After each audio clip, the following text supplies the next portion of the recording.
Hi, this is Andrew Schoenberg for KSQD. If you're interested in children's education, quiz games, storytelling, or poetry, I'll bet you find this program fascinating. My guest is Howard Schrager. He's the owner of Lemon Tree Press, which publishes educational books for elementary-aged school children, which he writes. Howard was a Waldorf teacher for 29 years. Through a 3-series of books entitled Riddle Rhymes, LMNOP, and The Number Nights, Howard Schrager shares with teachers, parents, and all interested educators how Waldorf education expands the experience of learning to educate the whole child through head, heart, and hands. And before we go any further, let me introduce my friend, Chris Boulanger, who will be joining in our discussion. Howard, you were a Waldorf teacher, and the Waldorf approach to education is central to your work. What is Waldorf education? Well, it's been called many things. One is education through art, not teaching art per se, but using art as a means of reaching children in a deeper way. When I talk to high school graduates, for example, I ask them, well, what did you learn in school? And a common response is, I just learned a bunch of stuff. And that really struck me, and it made me think of a quotation that I only recently found, which very well sums up what I've tried to do and what Waldorf education has sought to do over the years. And that is this. It's from James Stephens, who was an Irish writer. He said, I have learned that the head does not understand anything until the heart has listened. And what the heart hears today, the head will understand tomorrow. Now this, I feel, is true for everyone, but as a teacher, I think it's 10 times more important to keep this in mind when teaching children. So education through art, and Waldorf is also, I think, very strong in developmental appropriateness, which means to say that the way that we approach children at a particular stage is of great importance, and that so much education is geared toward what we might call the head, the intellect, thinking, concepts, abstract concepts. This is really not child-friendly. And children know it. They perhaps can't articulate it, and maybe because that's all they've ever experienced.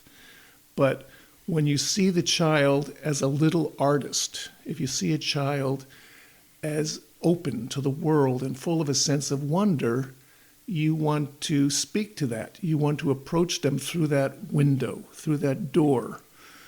So that's been my goal, and that I believe is the goal of Waldorf education, to see the child as a developing human being rightly. And, just for the purposes of education, and education is so vitally important to our society, to speak to the heart of the child, to their imagination, to their sense of poetry, which really is very alive in the young child, and also to give them a chance to express themselves. So much of what children experience in school is a welter of impressions, such that they're overwhelmed by the impressions.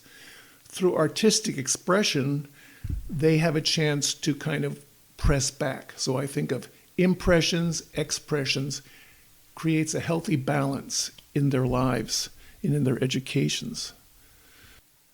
Howard, let's talk about your books. What are riddle rhymes? There's quite a story behind the riddle rhymes. When I was 7 years old, my father taught me 2 street rhymes that he had learned on the streets of Philadelphia, and Brooklyn. And I loved them. Street rhymes are something that are part of childhood culture. They used to be when children congregated on the streets. And one of them went like this. It went, a knife and a fork and a bottle and a cork. That's how you spell New York. The other was chicken in the car and the car can't go. That's how you spell Chicago. And so I used to say them, and other people did too. But, I hadn't heard them in years and years. One night in the movie theater, I was watching Cinema Paradiso, and there was a local color scene of Sicily, which was an abandoned car sitting in a field with straw in the back seat and hens roosting there. And suddenly, this thing from my childhood came back, chicken in the car can't go. And that was that. It shows how culture is something that lives in us and surfaces where it will.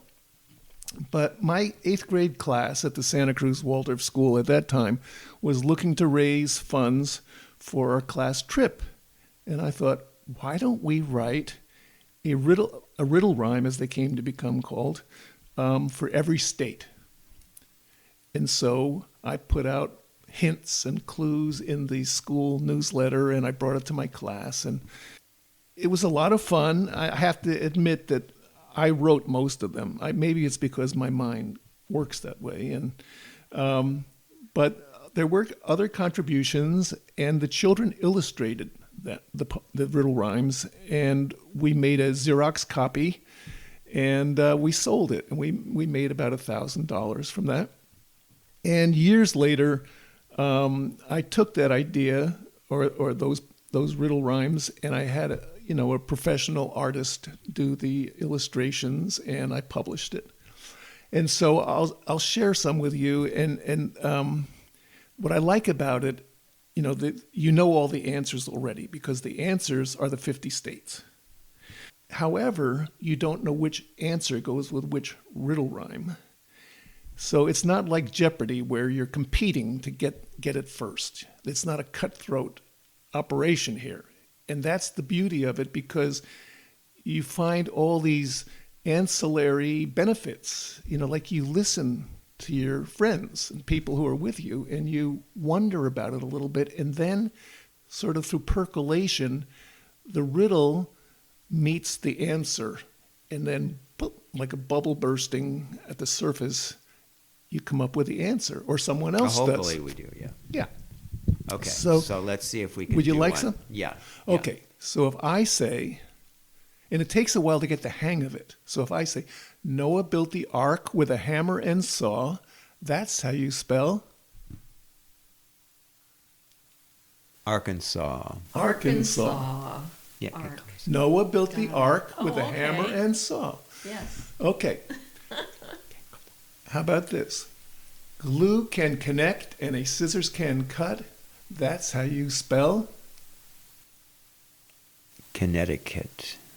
Connecticut. Glue can connect I get it. and a scissors. Connecticut. There you go. Very good. You see, you're getting the hang of it. Yes. Okay.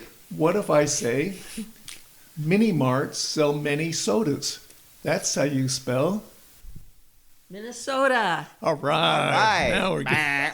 Or no, and that's not. Well, that's the wrong sound effect. But okay. Oh, so let's go. Ding, ding, ding. In case you've just tuned in, you're listening to KSQD, Community Radio for all of the Monterey Bay. I'm Andrew Schoenberg, and I'm speaking with Howard Schrager, an elementary education innovator and children's educational material creator. What age of children were you working with during this project? Well, they were 8th graders, but these are appropriate for children who know the states.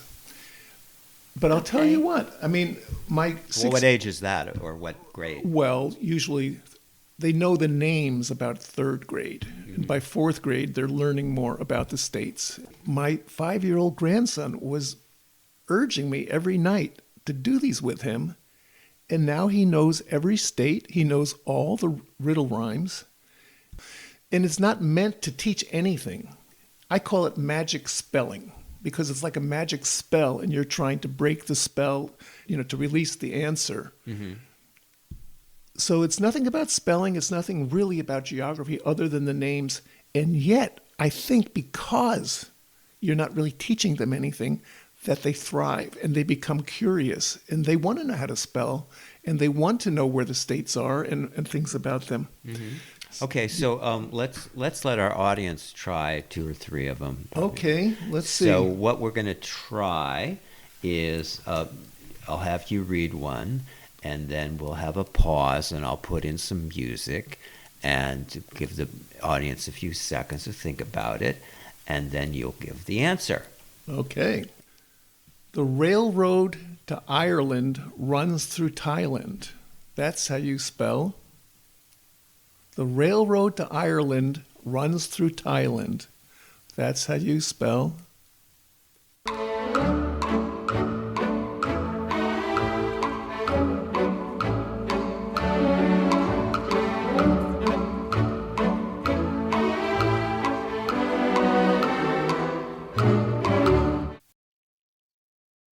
Rhode Island. Aha! Now that was one I actually didn't get myself. Now, I have to say that I never give answers and people should not look up the answers unless they're desperate. Because oftentimes people say, well, at 3 a.m. I got the answer. Because, or if you go on to another one and come back to it, they'll get it like that. Whereas in the moment. So you're learning about how the mind works as well. That's another benefit of these.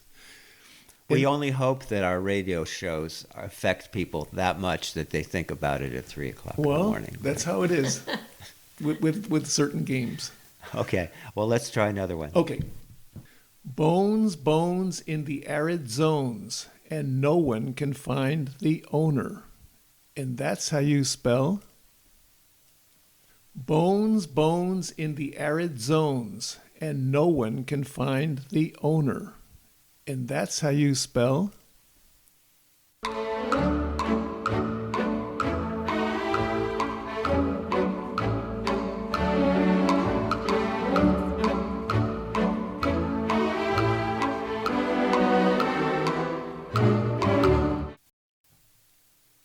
Arizona. All right. Bones, bones in the arid zones, and no one can find the owner. That's how you spell Arizona. Okay, one more. 10 cents tax to step on the bus. That's how you spell. 10 cents tax to step on the bus. That's how you spell.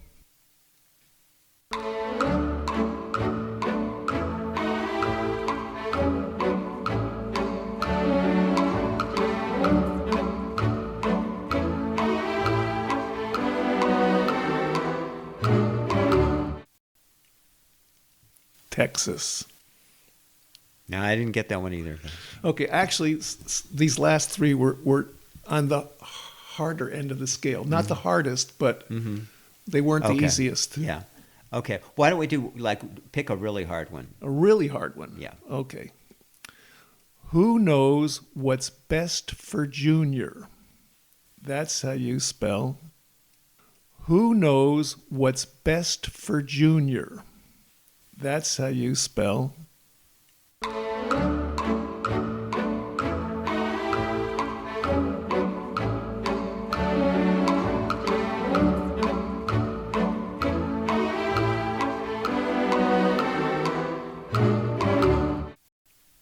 Best for Junior. What sounds like best for Junior? The rhythm and the sounds, both. Best for Junior. What state? Do you have an idea? Yeah. No. Maybe it'll come to me at 3 a.m. I think so. It would. If you say it, that's why you have to say that's how you spell. Best for Junior is like West Virginia. It is? Oh. Best for Okay. Best for Junior, West Virginia. Oh. You see, in other words, my job is to lead you along the path and then to cover it up, the tracks. Uh-huh. So I can't, you can't give it away, except for this one.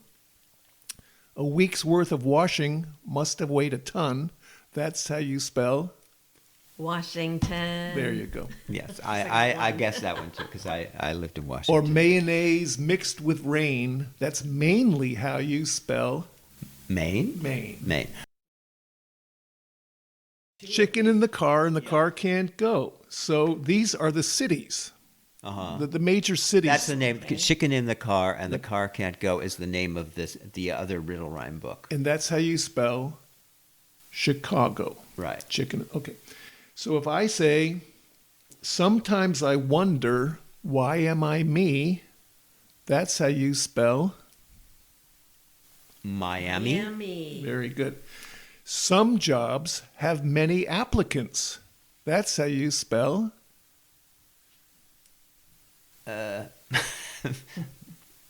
Minneapolis. Minneapolis. Many applicants. You see, Oh. you're filtering out the words which are not relevant to the sound, Uh-huh. and then the ones that are will come to the surface. Uh-huh. And the Okay. last one, don't just break it, destroy it. That's how you spell. Okay, try to. Audience, do you know?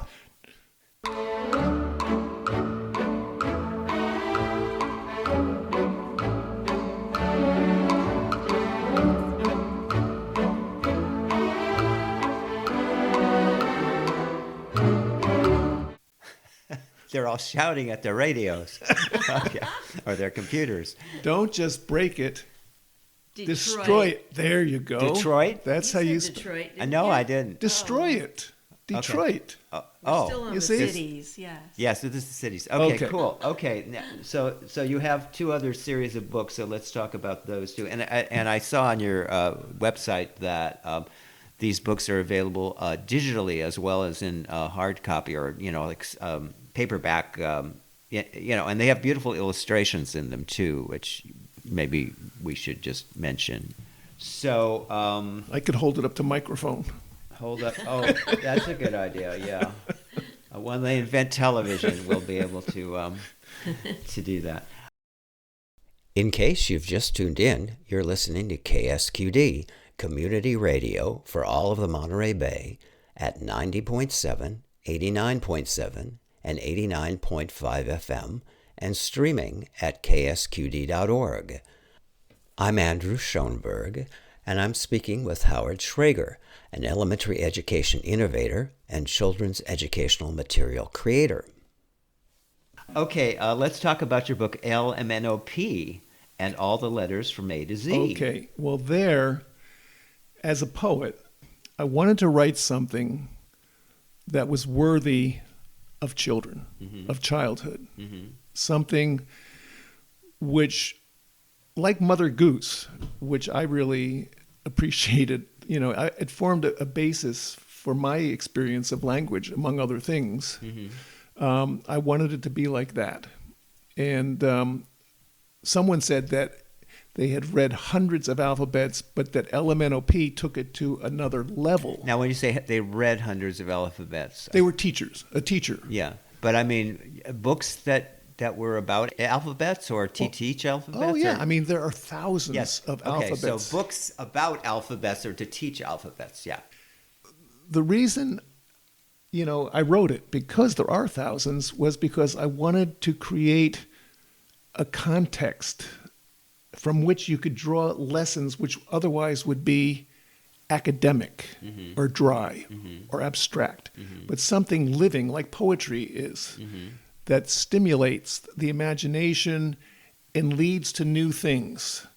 And also I wanted to leave fragments that could be turned into stories, images, because you can't see this, but every letter has a illustration in the shape of that letter. Very artistically done with shaded drawing. So like you could see a goose looking like a G, or a lotus, with a long stem, and then on the bottom the leaf, which forms the L, or M would be mountains, two mountain peaks. Okay. and so on. P is Prince Pumpernickel with his chest all puffed out. Yes. Well, why don't you read a few of the Okay, of these one that P is really things. fun to do with kids is January, June, July. Jester jumps so high.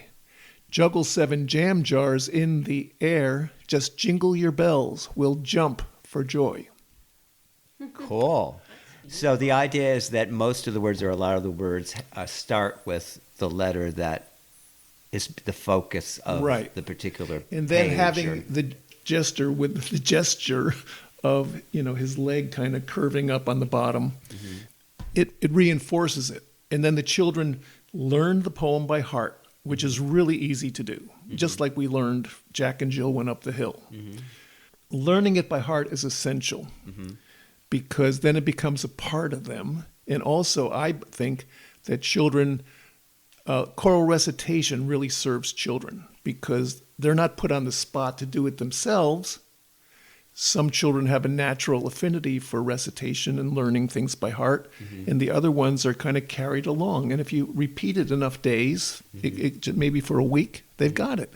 And then you can refer to that during the course of their education, not just even 1 year, especially homeschoolers. The parent can refer to that and draw lessons from it. I'll give you an example. Yes. Okay? Eagle of light, I seek in the heights toward your beam. Now I reach as you stream from the east.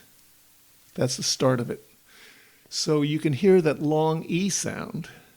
Oh, I see. So it's not always the word starts with that letter, which I said before. It's more complicated than that, or complex. Well, they do start with that letter, but also you can find them in the middle of the word and at the end. Mm-hmm. You're trying to bring something which engages them. Mm-hmm. And then... That's an E word, right? Yeah. and then pull from that context because they're interested. And they want to learn more because they're naturally curious. But you can also kill that curiosity by talking at them, by instructing, informing. That is not what kids really are looking for in their education. Okay. So we have to become more like children. We have to understand how they thrive. And so that's what I'm trying to do in here. Now, every letter has its own qualities. So, for example, T is a very strong letter. T. So I say, the truth of T is plain to see. It's no tall tale or fantasy. T's tall and straight from bottom to top, like a tower with a turret on top. And then it goes on. And the illustration is of a tower with a turret on the top. Mm-hmm. And some children, you can ask children, well, how many T's do you find in there? And there's over 40. And so now they're on the page. Uh-huh. So even if they can't read, they can find a T. Oh. And if you get them on the page and get them curious, they start to notice things. What's the first word? If you've learned it by heart, you go back in your mind, you say, the truth of T is plain to see. Okay. What's the second word? The truth. Okay. Look at it. Starts with a T. Is there another T in it? Just bring out little things. I call this the imaginative field. And the way I came up with that term, imaginative field is like a magnetic field. It draws things to itself, and then it in turn creates more. So then you're in a creative situation where anybody who's ever done anything creative knows that it kind of feeds on itself. And that's the mood you want to have children. In case you've just tuned in, you're listening to KSQD, Community Radio for all of the Monterey Bay. I'm Andrew Schoenberg, and I'm speaking with Howard Schrager, an elementary education innovator and children's educational material creator. For every one of these poems, I've written a story based on the poem. So I'll do based on the poem? On the poem, yeah. I'll give you an in other words, you first wrote the poem, and then to elaborate on it, you wrote a story. A story, right. Yeah. Is that in the same book? Well, it's not in that book, but it's in a book called Working with LMNOP, which is a manual for parents and teachers. Uh-huh. It says stories and activities in poetry, music, movement, speech, drama, and drawing. And so this is the story I wrote for M, and I'll say the poem first. Mm-hmm. Okay. Misty mountains multiply a million marvelous M's. Mingle mint and marigold in meadows of mystery. The moon sends down its magic beams, making merry melodies on the mirror of murmuring streams. My. Okay, so I don't know if we're going to have time for this story. But, it's not long. Sure. Okay. It's not long. Yeah. It's called Mary's Meadow, and Mary is my hero for the child who takes this creativity and runs with it. Mm-hmm. Okay. So most of the morning, Mary had meandered through the meadow, swept along by her imagination. Now it was bedtime. Mama, it is a miracle that we have a home with our own mountain, our own meadow, and our own stream. Her mother replied. It may not be a majestic mountain or a tremendous meadow or a mighty stream, but they are magnificent, nevertheless. Mama, this morning the mist on the mountain gave me the most mysterious, eeriest feeling. It made me feel like there was a monster moving down the mountainside, but I wasn't scared. Said her mother. Do you know what I did this morning, Mama? I took marigold petals from the garden and scattered them all over the meadow. I called them Mary's Gold. That's better than money, Mama, because flowers just multiply and multiply. It's magic. And then I lay down on the mossy bank beside my murmuring stream. I like to call it that because it really does make that sound as it flows over the rocks. Which sound do you mean? Just that, Mama. It goes murmur, murmur, murmur, murmur. I listened so hard I heard melodies, real melodies. Mary yawned deeply. Her mother smiled. Good night, my little munchkin. Sweet dreams. Marvelous. Okay, that's really cool. You see, and what I did, I took the words in the poem, and I just wove them into the story. Yes. And that's what it's very impressive. we can do with every fun, letter. Very impressive. I was thinking, I'm going to get you to do it again at the end, but why don't you give us the web address where people can go if they would like to look at what you have for sale of these books and the related materials and so forth. Where would people go? To my website, www.lemontreepress.com. Okay, so www.lemontreepress.com. And cool. then you will get hard-covered, smushy editions. Smushy? Well, feel the cover. Is this smushy? I don't know. I mean, it's cushy. Oh, it's cushy. It is sort of cushy, I guess. Yeah, it's not like the usual hardcover. But you can also it's get not as hard as the usual hardcover. It's more smushy. It is. That's what I'm trying to say. Oh, and it has beautiful color illustrations. Look at that. Isn't that nice? That's beautiful. And you have digital editions as well. And I saw, at least for some of your books, you have some kind of cards or something like that? Yes, exactly. These poems from LMNOP, each letter is on an 8.5 by 11 laminated card with a poem on the back. And just the other day, I was in a kindergarten, and we laid them all out on the floor, and then the children got to pick ones, and then I told them the story, and we learned the poem. We recited the poems, and then I told them the story. And the nicest one was L. L is lively, lovely, laughing, like leaves and lilies filled with light. Luscious loads lots, not only a little. L is like a well. No other letter loves us so well. And a little boy came up and he said, I want to dance to that.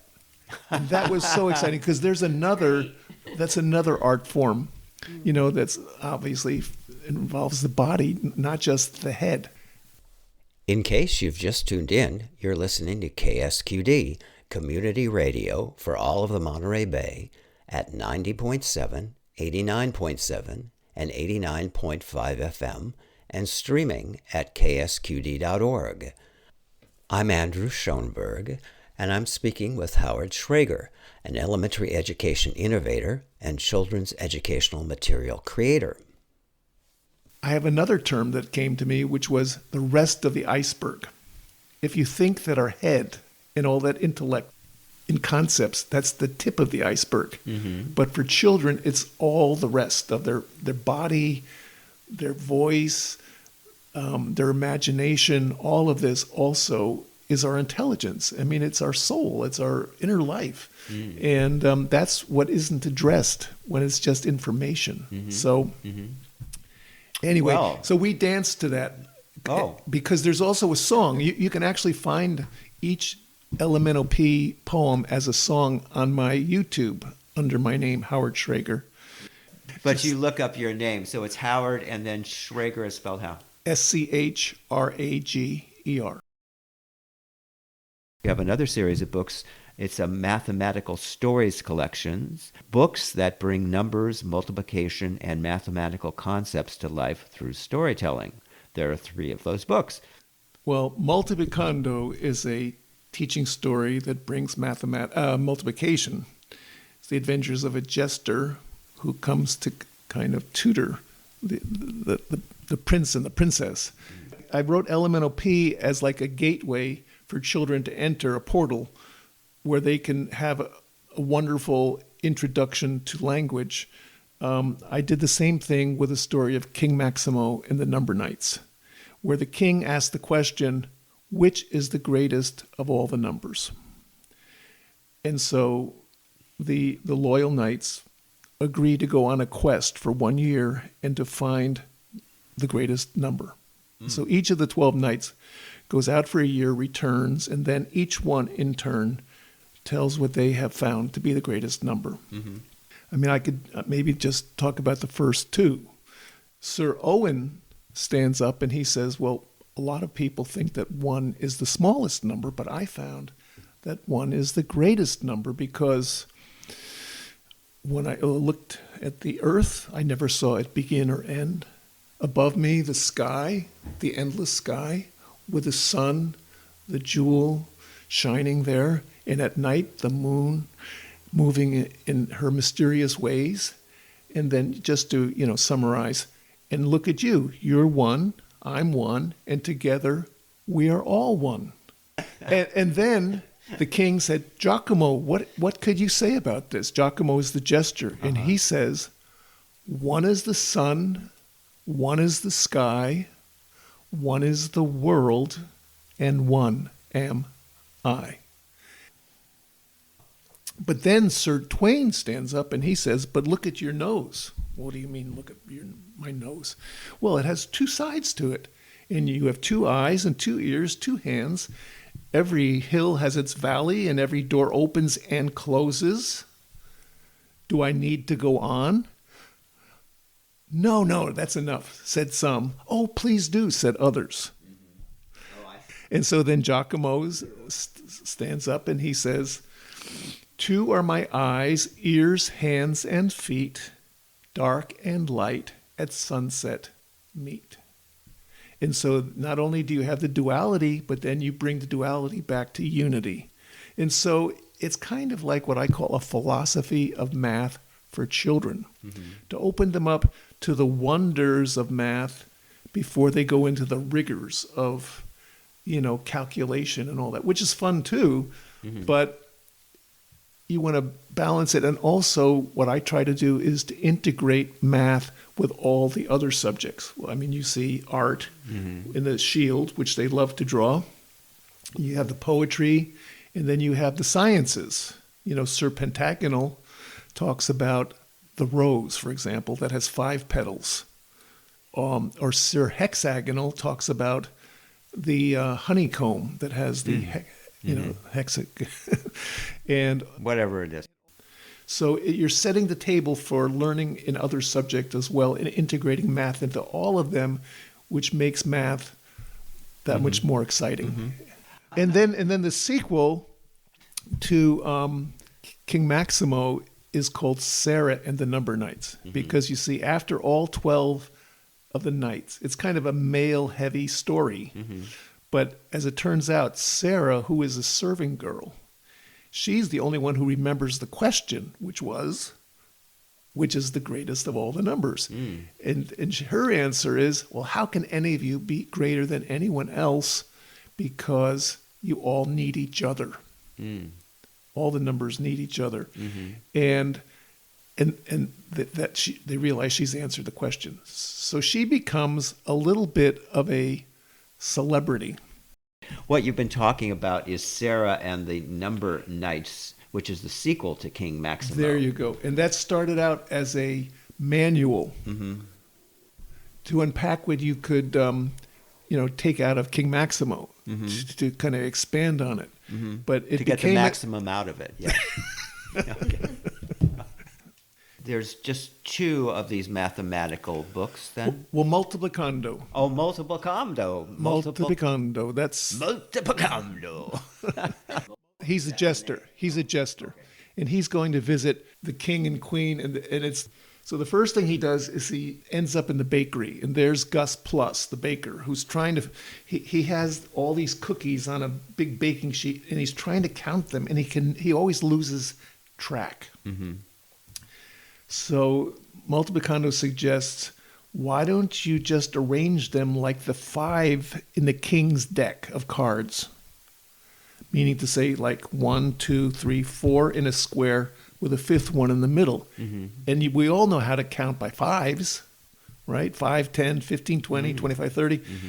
And then you just count how many there are in the middle. So if there's, 4 5s, well, 5, 10, 15, 20. That's 20. And so if you can establish, the simple 5s, you're setting the pattern for learning all the times tables. Okay, I'll take your word for it. See, I mean, in fact, when he's starting on his journey to get to the castle, he's going, here am I, 'neath the trees, the blue sky over me. 1, 2, 3. 1, 2, 3. 3, 6, 9, 12. That's like establishing that pattern, rhythmic counting. And then from that, you just select out, 1, 2, 3, 6, 9, 12. And by working with it in this rhythmical way, you're getting it not intellectually, you're getting it through your sense of rhythm. Which is another sense and another intelligence that you can draw on when teaching. So the name of that book again is? Multiplicando. Multiplicando. In case you've just tuned in, you're listening to KSQD, Community Radio for all of the Monterey Bay. I'm Andrew Schoenberg, and I'm speaking with Howard Schrager, an elementary education innovator and children's educational material creator. Okay, Howard just mentioned when we were off mic that he has a poster that he would like to tell us about. Well, it's a poem that I did make into a poster. I'm proud of it because I think it's the best thing I've done in terms of conveying something that is otherwise academic through poetry and through art. And it's a journey through the water cycle of California as a means for conveying both the water cycle and the geography of California.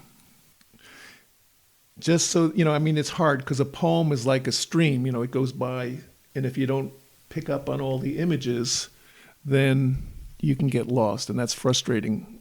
So just so you know, it starts over the ocean with clouds forming, reaches the land, goes over the coastal hills, through the Central Valley, up to the foothills, and finally reaches the Sierras, where it falls as rain or snow, and then it starts its journey down.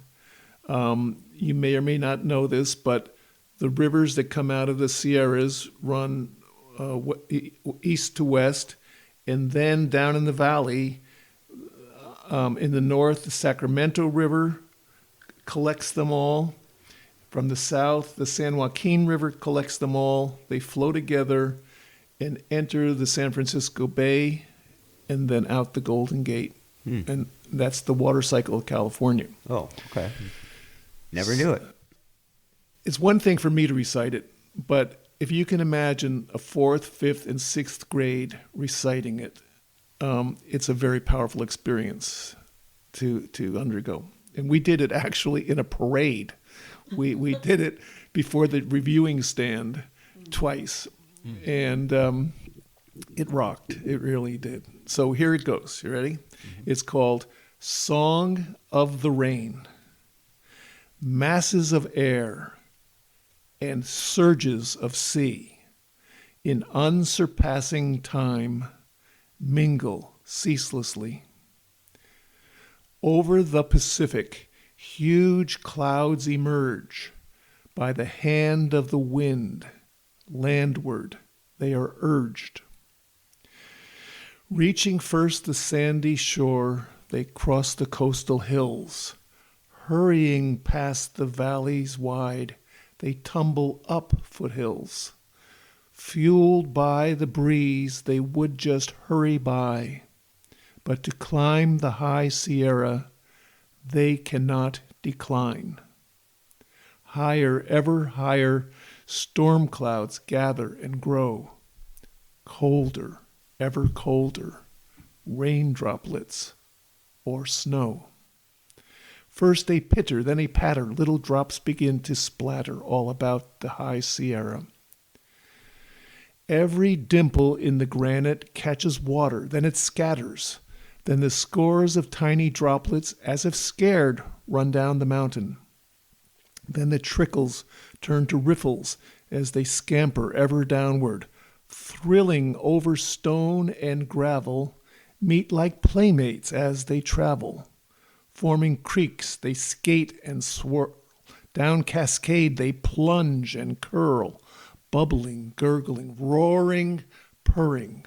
Over rock and root they wheel, sweeping twigs and leaves and pebbles, and then pausing in the eddies. All these swiftly moving streams from their own self-carved ravines, now they join the booming tide in deep gorges trenched in time of the mighty thundering rivers on the floor of their own canyons. Kings and Kern McCallamy, Stanislaus Tuolumne, Feather, Bear, American, Merced, and Yuba surge ahead. Through the mother lode with its hoard of gold, downward, ever downward, to the valleys below, joining now the San Joaquin and the Sacramento. Slower now and broader, past the delta, rich the flow, through the straits into the bay, out the Golden Gate and home. So you got all of that on one poster? Yeah. Wow. Must be small print. No. No, okay. And that's excellent. I mean, you have an excellent memory, especially at your age. Howard told me, another time he told me he was 80, right? Yes. Yes. Okay. So it's very impressive. Okay. So again, that's Howard Schrager, and he has various really fun, impressive materials on the Lemon Tree Press website. In case you've just tuned in, you're listening to KSQD, Community Radio for all of the Monterey Bay. I'm Andrew Schoenberg, and I'm speaking with Howard Schrager, an elementary education innovator and children's educational material creator. Why don't we remind people again, if they'd like to look at the material about your books and related things, what web address do they go to? www.lemontreepress.com.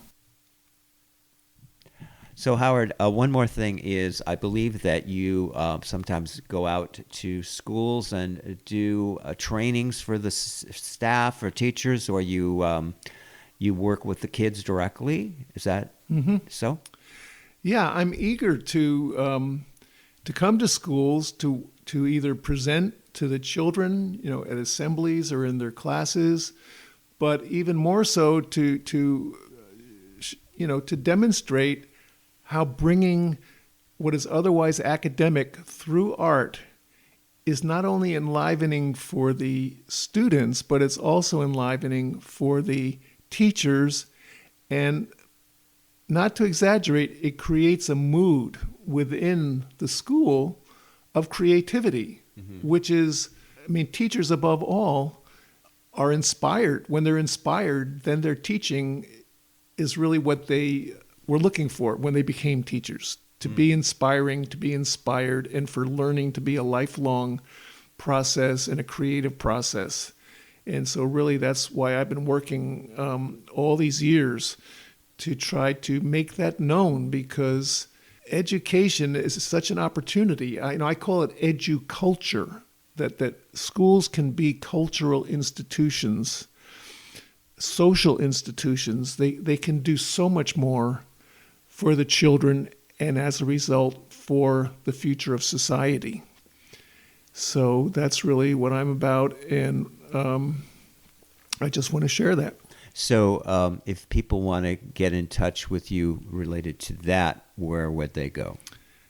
On the website for Lemon Tree Press, there is a contact number. Your contact information. Yeah. Okay, great. All right, thanks again. Chris, did you want to say anything in conclusion? I wanted to thank both you, Andrew, and Howard for inviting me today. It's been a lovely journey, and I'm intrigued about the books. I'm going to have a closer look. Okay, excellent.